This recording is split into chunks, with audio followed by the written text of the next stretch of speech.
Hi friends, எல்லோரும் எப்படி இருக்கீங்க? இன்றைக்கி வீடியோவில் என்ன நடக்குன்னு பார்க்கலாம். வாங்க வீடியோக்குள்ளே போகலாம். கீதா, வைக நம்ம வீட்டுக்கு போவோம். அவ்வளோ ரெண்டு பேரும் பார்த்துக்கிடுவாள் வேணுமே. இழிச்சக்கா, நான் சாயந்தரம் வரைக்கும் இங்கே தான் இருக்க போகிறேன். ஏட்டி, ஒரு ஆளுக்கு ஒரு ஷிஃப்ட் தான்ட்டி, 2 நேரம் இருக்கக்கூடாது. அப்படி எதுவும் ரூல்ஸ் இருக்கா? நான் இருப்பேன். கீதாக்கா இருக்கட்டும். கீதாக்கா இருந்தால் தான் ஜாலியாக இருக்கும். நாங்கள் 3 பேரும் பார்த்துக்கிட்டோம். 3 பேரும் சேர்ந்தா ஏதாவது பேசிட்டே இருப்பியே, ஒரு வேலையும் நடக்காத. என்ன இருக்கம்டாக்கா, பயப்படாதுங்க. சரிம்மா, அப்போ நான் கிளம்புதேனே. போவோம், புருஷனுக்கு சாப்பாடு கொண்டு போகணும்ல, ஓடு. ஆமாம், மதியம் சாப்பாட்டுக்கு வருவார், நான் வாரேன். எப்படி ஜாலியாக இருந்த இழிச்சக்கா இப்போ குடும்ப இஸ்திரியாக மாறிட்டா.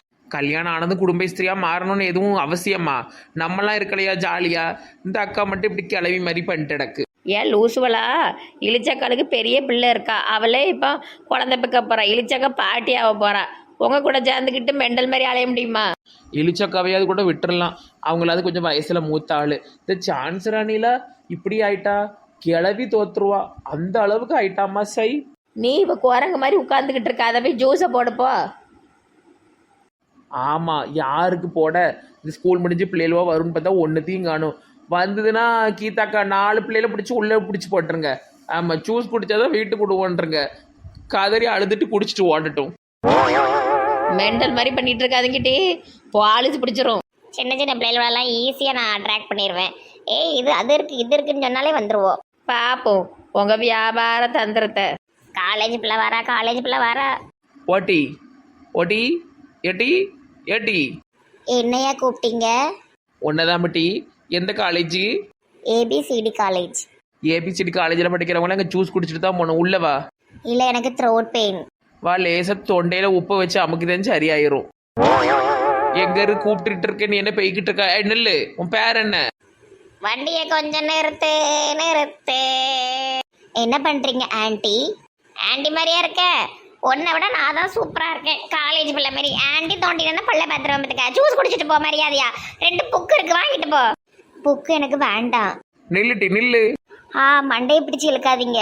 காலேஜ் படிக்கலாம் ரெட்டை குடுமி. இன்னும் ஸ்கூல்ல இருந்து வெளியே வரலையே வெட்டி. நீ இந்த மாதிரிலாம் பண்ணீங்கன்னா நாளைக்கு எங்க டேடியை கூப்பிட்டு வந்துடுவேன். எம் உனக்கு வேண்டாம், நீ கிளம்புமா.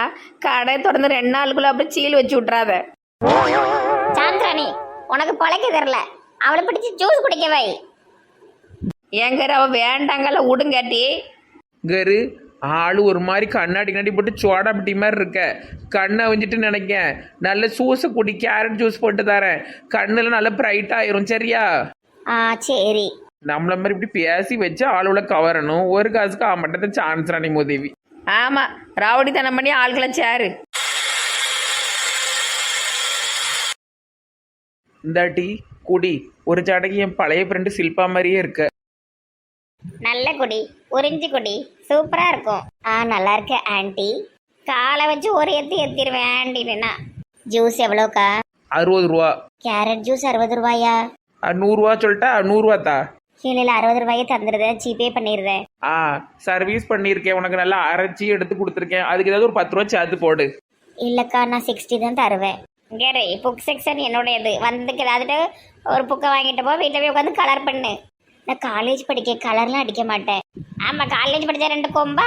சின்ன பிள்ளைல மாதிரி நம்மளும் அப்பப்போ நேரம் கிடைக்கும் போது கலர் அடித்து மைண்டை வந்து ரிலாக்ஸ் பண்ணிக்கிடணும். 2 கலர் புக்கு வாங்க, ஒன்று 40 ரூபா தான். வேண்டாம், நான் போகணும். எட்டி ரெட்டு சடை குத்துட்டு போட்டு விட்டியா? போட்டேன்க்கா. என்கிட்ட புக்கு வாங்காமல் போகிறலாம். இந்த வாட்டி நீ பரிச்சையில் ஃபெயில் ஆக பாரு. எப்போவுமே ஃபெயில் தான் ஆகிட்டு இருக்க, புதுசு கிடையாது. எனக்கு தங்கச்சியா பிறக்க வேண்டியவ. ஏன் மட்டும் இப்படி அநியாயம் பண்ணதீங்க? போற வர பிள்ளைகள் இப்படி பண்ணீங்கன்னா போலீஸ்ல பிடிச்சி கொடுத்துருவாங்க. ஆமா, உன்ன மாதிரி மண்ணு மாதிரி நின்றுக்கிட்டே இருப்பாங்க. ஒருத்தையும் வரமாட்டா. வர்ற ஆளுல பூரா பிடிச்சு உள்ள தள்ளு பத்துக்க. ரொம்ப ஆக்கம். வேறு வடிவேலு மாதிரி முரட்டு வியாபாரம் பார்த்தா தான் முன்னேற முடியும். ஆமா, சும்மா தொப்பியை போட்டுக்கிட்டு மெண்டல் மாதிரி நிற்காத. வா, என்னமோ பண்ணி தொலைங்கம்மா. சை, பேசி டயர்ட் ஆயிட்டு. கீதாக்கா உள்ள வாங்க, ஒரு ஜூஸ் அடிப்போம். இதோ வந்துட்டேன். விளங்கும் கடை. போ. சாந்திராணி, முக்கில் போய் எதாவது காலேஜ் பிள்ளைகள் வருதா, அவ்வளவுத்தையும் மண்டை பிடிச்சி இழுத்துட்டு வா. நான் அப்படி செய்ய மாட்டேம்மா. அவ அப்படி தாங்க பண்ணுவான். நம்ம தான் ரோட்ல போய் நின்று வர பிள்ளைல பூரா மண்டையை பிடிச்சி இழுத்துட்டு வரணும். சரிவா, இப்போ ஜூஸை கொடுத்துட்டு கொஞ்சம் தெம்பா இருப்போம்.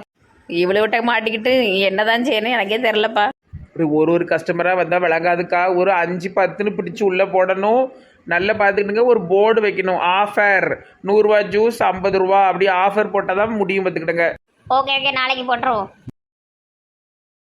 5வது தான் படிக்கி, ஆனா கையில தனியா போன் வச்சு பாக்கு எங்க உருப்பட போகுது. நேஹா, அம்மா போய் குப்பை போட்டு வந்துருதேம்மா. சரிம்மா. குப்பை நிறைஞ்சு போய் இருக்கு. குப்பை வண்டி வரும்போது நான் இருக்க மாட்டேக்கேன், நான் இருக்கும்போது குப்பை வண்டி வர மாட்டேக்கு.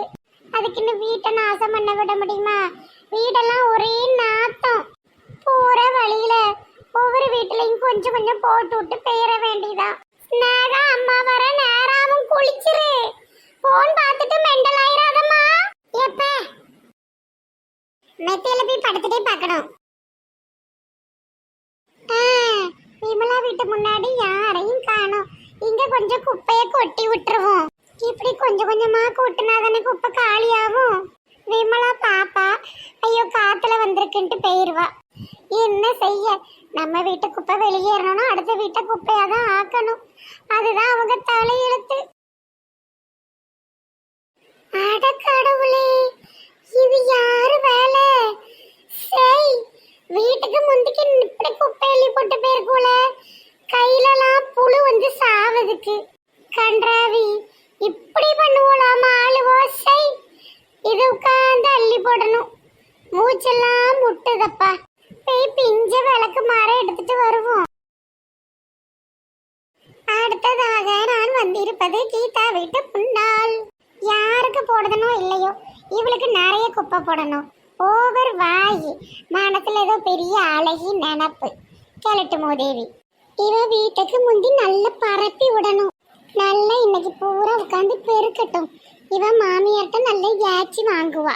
அடுத்து இந்த பனிமலர் கிளவி வீட்டுக்கு முன்னாடி போடுவோம். காலையில் தினமும் கண் விழித்தால் நான் பெருக்க வருவேன், பெருக்கி கோலம் போடுவேன். ஞாயிற்றுக்கிழமை மங்களம் பொங்க. ஓ மை காட், யார் இந்த அசிங்கமான வேலையை பார்த்தது? என் வீட்டு முன்னாடி குப்பையை போட்டது யார்? என் மாமியாரா இல்லை என் புருஷனா? ஆப்ஷன் ஏ மாமியார். நான் கடந்து கஷ்டப்படணும்னு தான் இப்படி குப்பையை அள்ளி போட்டிருக்கேன். எனக்கு நல்லா தெரியும் இது என் மாமியார் வேலை தான். உலகத்தில் உள்ள அவ்வளோ மாமியாரையும் கெட்டி வச்சு அடிக்கணும். எப்பா எல்லா இடத்துலையும் போட்டுட்டேன். இவ என்ன அதுக்குள்ள வந்து நிக்கா? என்ன கீதா, பெருக்க போறியாக்கும்? என்ன இம்பிட்டு குப்பை? எனக்கு தெரியும் இது யாரோட வேலைன்னு எனக்கு தெரியும். ஐயோ, ஜன்னல் வழியா பாத்துருப்பாளோ? இந்த மாதிரி கேவலமான வேலை செய்யறவங்க எல்லாம் நல்ல குடும்பத்துல பிறந்திருக்க மாட்டாங்க. அவங்க நாய் பாத்ரூம் சாப்பிடுறவங்க. என்ன இப்படி பேசுத? எனக்கு வாந்தி எடுக்க வருதம்மா. உனக்கு ஏன் வாந்தி வரணும்? நான் இந்த மாதிரி காரியத்தை பண்ணவங்களை பத்தி பேசிக்கிட்டு இருக்கேன். அவங்களுக்கு நல்ல சாவு வராது. கை ஃபுல்லா புழு, பூச்சி, காக்ரோச் எல்லாம் கடிச்சு அவங்கள திங்கும். எப்போ என்ன சாபோடுதா? எம்மோ பயமா இருக்கு. நல்ல சாவு வரக்கூடாது. இப்படி குப்பை அள்ளி போட்டவளுக்கு நல்ல சாவு வரக்கூடாது. ரோட்ல அடிபட்டு மூளை செதறி சாவணும். எம்மா கீதா, ஏன் இப்படி பேசுத? பயமா இருக்கு. அடுத்தவங்களுக்கு கஷ்டம் கொடுக்கறவங்களுக்கு அந்த படம், அது என்ன படம்? விக்ரம் படம் ஒண்ணு உண்டு. அந்த படத்துல வர்ற மாதிரி அண்ணியன் மாதிரி தண்டனை கொடுக்கணும். சரி, நான் வாரேன். எங்க போற? நில் நில் நில். ஐயோ, கண்டுபிடிச்சிட்டோம். என்ன கீதா? கோடியை சீக்கிர வட்டிக்கு கடன் வாங்கினாலும் என் வீட்டை சுற்றி கேமரா வச்சு அந்த குப்பை போட்ட ஆள் யாருன்னு கண்டுபிடிக்கல. நான் கீதா கிடையாது. ஆமா, எல்லார்ட்டையும் சொல்லு, ஊர் ஃபுல்லா சொல்லு. சரி, நல்ல வேலை நம்ம தானே தெரியல. அத்தை அத்தை, இன்னைக்கு நீ செத்த. வீட்டுக்கு முன்ன குப்பையா போட்டிருக்க. ஈர உன்னை என்ன செய்தம் பாரு. எல்லாம் அரவிந்த் சாமி, என்ன காலையில இந்த பக்கம்? எத்த, நீங்க எதுக்கு வீட்டுக்கு முன்னாடி குப்பைலாம் போட சொல்லுதீங்க? இங்க தான் நம்ம குப்பை போடணுமா? லூசு, நான் என் வீட்டு குப்பை போட சொல்ல போறேன். என்ன பைத்தியமா? ஏன் அப்படி சொல்லுத? உமாத்த ஒரு கவர் நிறைய குப்பைய கொட்டிட்டு போனாங்க. அதான் நான் எங்க அம்மாட்ட போய் சொல்ல போறேன். இனிமே கீதாத்த வீட்டு முன்னாடி தான் குப்பை போடணும்னு. எனக்கு செத்தா உமா, அவ திருட்டு மொழி முடிக்கும் போதே நான் நினைச்சேன் இன்னைக்கு வாரேன். எத்தனை குப்பை போடட்டா? உன் மண்டைய பேத்துருவேன், ஓடிரு. விளங்கும், படுத்துக்கிட்டே எல்லாம் போன் பார்த்துட்டு அடக்கு சொல் பேச்ச கேட்க மாட்டேக்க. ஏடி ஸ்னேகா, ஏ ஸ்னேகா, புக் எடுத்து படிமா. பாமா, அப்பா வந்தா அடிப்பாருமா.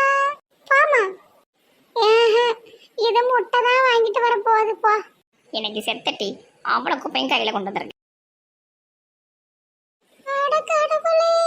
என்ன தைரியம் இருந்தா என் வீட்டு முட்டை குப்பையை கொட்டிட்டு போவேன். பாரு, உனக்கு தெருவுல இருந்து ஒரு 5 பார்சல் குப்பை எடுத்துட்டு வந்திருக்கேன், வச்சுக்கோ போனஸ். நீ கொட்டதுக்கு என்கிட்ட ஒரு சாட்சி இருக்கு. அது மட்டும் இல்லாம நானும் ஜன்னல் வழியா பார்த்தேன். ஐயோ பாத்துட்டியா? மன்னிச்சிரு கீதா. ஓஹோ, அப்ப நீ தான் கொட்டி இருக்கியா? பார்த்தேன்னு சொன்னியே. போட்டு வாங்கினேன். உன் புத்திய காட்டிட்டல.